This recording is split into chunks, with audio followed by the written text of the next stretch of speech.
Muy buenas noches y bienvenido a un nuevo programa de debate. Este día, martes 31 de mayo, se acabó el mes de mayo, empieza junio, mañana día primero se cumple el segundo año de gobierno del presidente Salvador Sánchez Serén. Habrá un discurso por parte de él, un discurso ante la Asamblea Legislativa, y nosotros seguimos, como lo hicimos ayer también, analizando lo que ha sido este segundo año de gobierno. Hoy vamos a conversar con FUSADES y tengo a los tres directores de los centros de estudios políticos, legal y también económico de FUSADES. ¿Cuál es la visión, digamos, lo que fue este segundo año de gobierno? ¿Cómo no, don Nacho? Nosotros tenemos ya 7 años de estar elaborando este documento. Lo hicimos durante los 5 años de la administración del expresidente Funes y lo estamos haciendo ahora por segunda ocasión con el presidente Sánchez Serén, con la diferencia que en el caso del presidente Sánchez Serén, aparte de apreciar sus 12 meses de gestión en cada uno de estos 2 años, 24 meses ya, también incluimos otros hechos políticos relevantes. Este segundo año de gobierno, nosotros hemos incluido el primer congreso político del FMLN, que nos pareció un evento relevante que no lo han hecho otros partidos y que cuando lo hagan lo vamos a analizar también. Incluimos la elección de funcionarios de segundo grado y el tema de la seguridad pública. Pero concretamente en lo que usted señalaba, este ha sido un año, digamos, difícil para el presidente Sánchez Serén en términos de coaliciones, en términos de relación, de diálogo. No obstante que mantiene el vínculo con el sector empresarial en distintas mesas de discusión, se dio por parte del gobierno y del sector empresarial momentos complicados de tensión y de confrontación, sobre todo en 2 temas en particular. Uno de pensiones, que seguramente mi colega Javier Castro y Álvaro se referirán a él, y el tema del salario mínimo.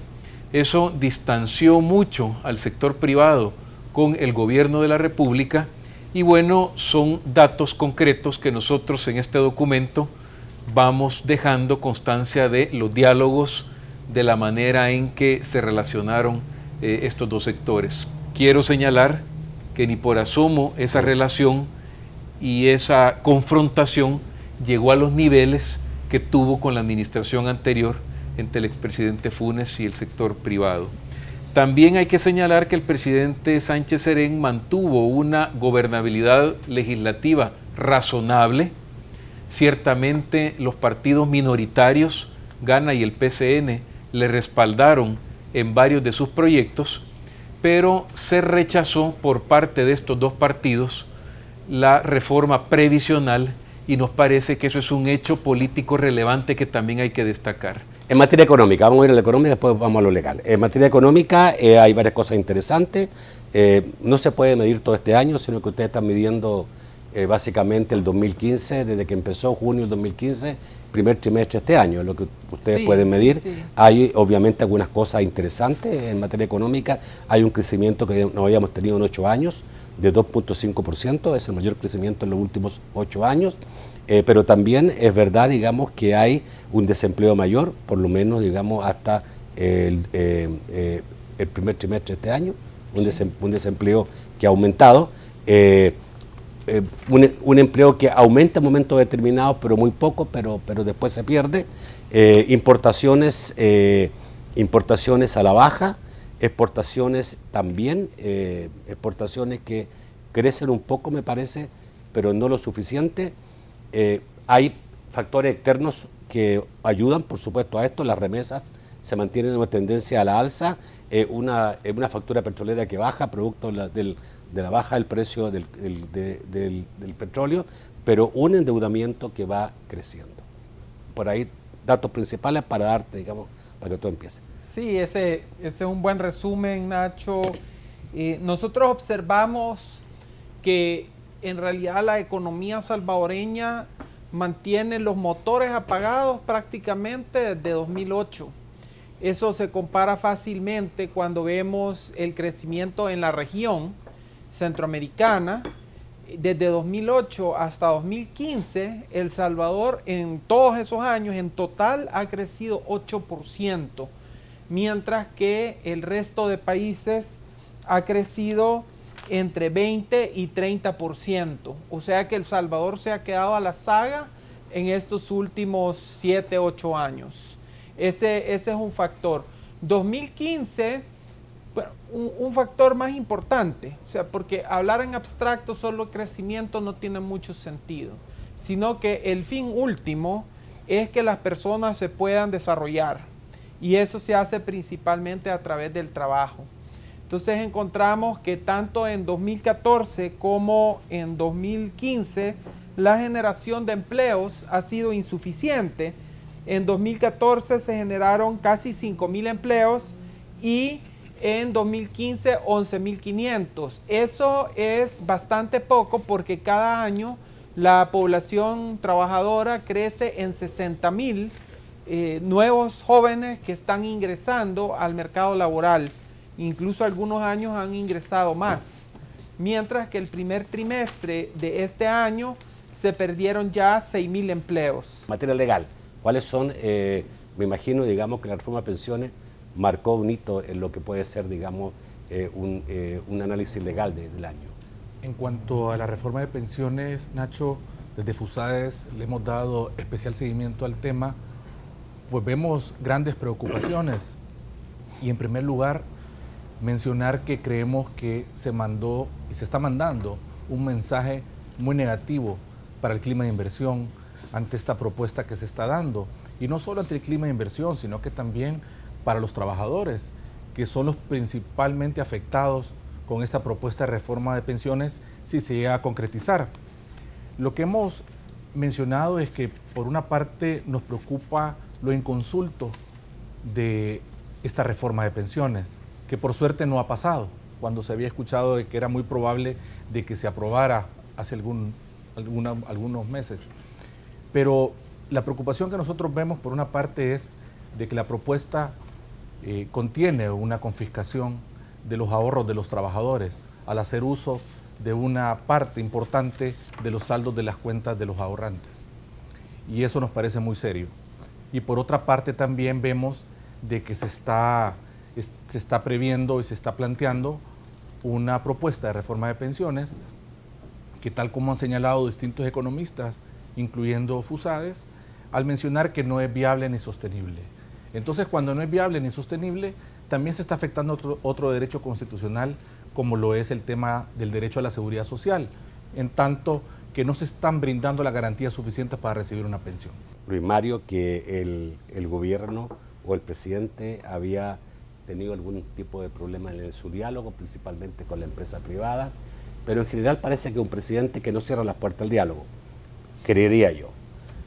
Un temperamento más tranquilo, hemos tenido menos tipo de crisis por el temperamento del presidente comparado con el gobierno anterior, y gobernabilidad legislativa y estabilidad en lo que es su gabinete. Parece que son casi todos, digamos, cosas buenas. Bueno, hay que entender que en el caso del presidente Sánchez Serén no se ha planteado, por ejemplo, de su parte, una reforma al sistema democrático en el país. Se mantiene la democracia representativa, republicana, esa forma de gobierno establecida en la Constitución, derechos fundamentales como el de manifestación, el de asociación, están ahí, ¿verdad?, sin que por ahora se violen. No obstante, que lo registramos nosotros en el documento, las conclusiones que su partido tuvo en el primer Congreso, donde fueron todo lo contrario a la conducta que el presidente está mostrando en su administración gubernamental.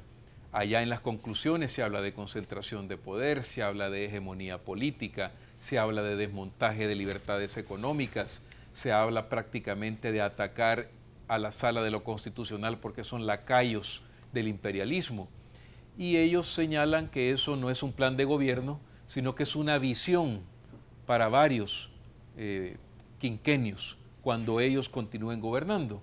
Sin embargo, el presidente en ese sentido ha sido respetuoso y hay que reconocer que, por ejemplo, en materia de seguridad, el presidente ha logrado un consenso con todos los partidos, incluyendo el partido político mayoritario de oposición, que le aprobaron no solo el préstamo de 152 millones, sino que una serie de leyes que tienen que ver con el ataque a la delincuencia. Esto no quiere decir que no hemos tenido dificultades.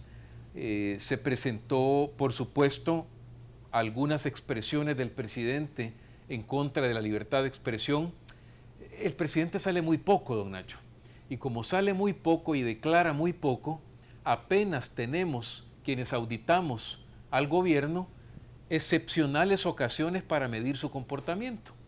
Si cuando sale tiene exabruptos como el que tuvo con una periodista de un canal de televisión, cuando esta periodista cuestiona a un miembro de su gabinete y el presidente pide respeto para sus ministros y básicamente pide que no se haga ese tipo de preguntas y se siente incómodo con esas preguntas que cualquier periodista tiene derecho a hacer, digamos que ahí podemos empezar a medir el tipo de respeto a la libertad de expresión. Pero más que eso, el 1 de mayo, el presidente también se refirió, lamentablemente de una forma despectiva, a los medios de comunicación, cuestiones que nosotros registramos en el compromiso con la democracia. Y un aspecto importante también es que en materia de democracia, y estoy seguro que Javier lo va a desarrollar de manera amplia, hubo una sanción a una deficiente ley de probidad que en la Asamblea Legislativa se aprobó, primero con vicios de inconstitucionalidad y segundo quitándole herramientas que la nueva ley tenía y que por tanto ojalá cuando se discuta de nuevo, así lo registramos nosotros en el documento, se vuelvan a incluir. No se puede considerar que hay una mayor transparencia sobre la base de una ley de información que sí está funcionando y que muestra hoy día con mayor transparencia el quehacer público. Un hecho importante, Nacho, es precisamente que ya tengamos la ley de acceso a la información con 5 años en vigor. Han pasado muchos acontecimientos de cara a la implementación y aplicación de esta ley, bastantes obstáculos, y hay que decirlo con claridad, tenemos más información y eso es muy importante para la democracia, nos permite monitorear a los ciudadanos de mejor manera la gestión pública y es una herramienta que genera más democracia.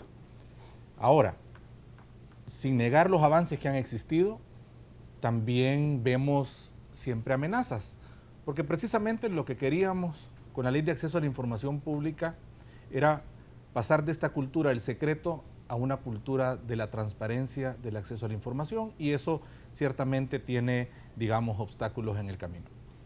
Hay más información disponible, pero se observan algunas preocupaciones, puesto que continúan los abusos en las declaratorias de reserva de información.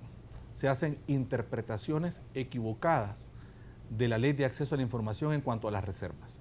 Y esto coincide cuando se entrega información políticamente sensible. Y un caso que es emblemático de violación a la Ley de Acceso a la Información tiene que ver precisamente con la información de Casa Presidencial sobre gastos presidenciales, sobre gastos relativos a atenciones a comitivas y otra información. Viajes. Nosotros desde un primer momento señalábamos que no era información reservada, que era información pública. Lamentablemente el Instituto de Acceso a la Información le dio la razón a la presidencia y esto ha provocado, Nacho, que se dé el primer amparo contra el Instituto de Acceso a la Información Pública. Ahora, ¿qué es lo que preocupa en este caso? De que se conoce el amparo, la Sala de lo Constitucional ordena que se le entregue la información y se le responde que se extravió. Y eso es muy delicado porque hay evidencia por escrito de que esa información existía. Primero, cuando la clasificaron como reservada en Casa Presidencial es porque la tenían. Y segundo, en la audiencia que se llevó a cabo ante el Instituto de Acceso a la Información, se llevó un escrito por parte del apoderado de Casa Presidencial a donde decía que tenían información resguardada. Entonces ahora que le contestan a la Sala de lo Constitucional y le dicen, mire, simplemente se extravió. Eso no puede ser. Inclusive la Sala de lo Constitucional pidió a una serie de instituciones públicas que le hicieran llegar información para tratar de reconstruirla. Cuando el secretario de Transparencia, Marco Rodríguez, dice este es el gobierno más transparente de todos, no se compara con ningún otro. Lo que hay que decir es que ha coincidido con el que tenemos acceso a la información, que hay una ciudadanía que que está exigiendo mayor rendición de cuentas y hay mayores obligaciones de que esté información disponible al público. Eso es un avance que no hay que negar. Pero los problemas persisten en cuanto a que se quiere mantener la opacidad, en algunos casos, digamos, sensiblemente para los actores políticos, en algunos casos, y bueno, lo hemos visto también en la Asamblea Legislativa con el tema de los empleados legislativos, con los asesores. Entonces, creemos que ojalá el precedente que se establezca a través de la Sala de lo Constitucional en este punto dé claridad en cuanto al tema de los viajes presidenciales, pero sobre todo que se establezca el tema del respeto a la ley de acceso a la información. Nosotros desde FUSAES ya hemos señalado que ahora 5 años hay que llevar a cabo algunas reformas, precisamente para que no hayan abusos y cerrar un poco esos espacios de discrecionalidad que pueden haber. Bueno, gracias a Luis Mario. Gracias, don Nacho, un gusto Gracias por verlo. estar esta noche. Gracias, Javier. Gracias, Nacho. Muchas gracias. Muchas gracias, Nacho. Amigos televidentes, gracias a usted por su sintonía. Los espero mañana a las 8 de la noche en un nuevo programa de debate. Mañana vamos a estar analizando el discurso del presidente, donde debiera haber lo que es un resumen, un balance de sus logros de este segundo año, pero quizás seguramente, y lo que todos esperamos, algún anuncio importante para lo que resta este año o los próximos años. Nos vemos mañana a las 8 de la noche en un nuevo programa de debate. Que pasen muy buenas noches.